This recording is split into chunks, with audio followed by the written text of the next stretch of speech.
Thank you very much. One thing that, Samir, which I think all of us would want to know, there was a time when there were blank checks available to the Ukrainians. Zelensky would ask for money. What do you want? You want an M1A1 Abrams? Done. You want a Javelin? Go for it. Strikers? Tell me how many do you want? Whatever you wish, whichever kind of money that you want, it's all there for you. Now, suddenly one day Trump comes and he says that I'm going to have a peace summit.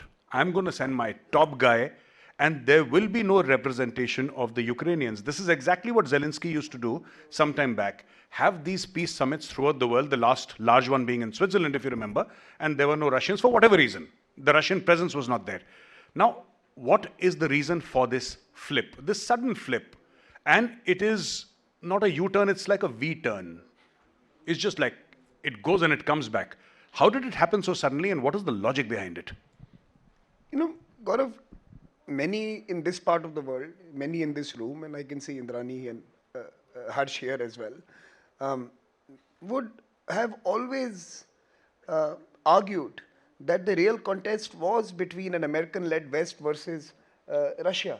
It was never really about. It was never really about just that tactical battle that was unfolding. There was a Russian grievance that NATO was expanding. NATO expansion was something that was predicated on American presence. Now we have had disagreements on how immediate this particular dynamic was in that conflict, but nonetheless this was the undergirding of what transpired in Ukraine a few years ago, when the Russians believed that some action was necessary to prevent their neighborhood from becoming the playing ground for powers inimical to them.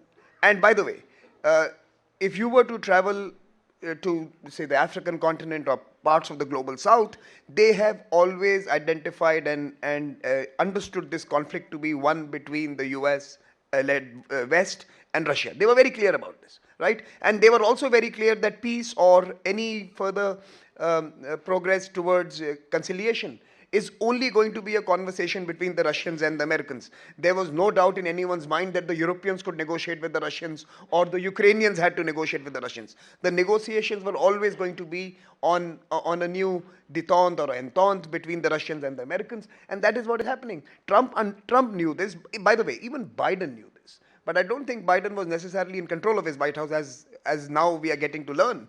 The fact was that conversations had started within the first year of the conflict between the Americans. There are folks from the intelligence agencies of both sides that were meeting in Brussels. I stumbled across one such meeting during one of my trips when I suddenly saw these folks talking to each other in one hotel that we were visiting. Conversations were happening. The Americans and Russians have been talking. Trump has again just dropped the niceties and has decided to do it, in a manner which is frontal, direct, and transparent. And I think that's his style. He is not going to hide behind curtains. He's very clear. This is a conversation that Americans and Russians need to have, and any solution has to be determined between the two of them. At the right time, you will have to bring the Europeans and Ukrainians in.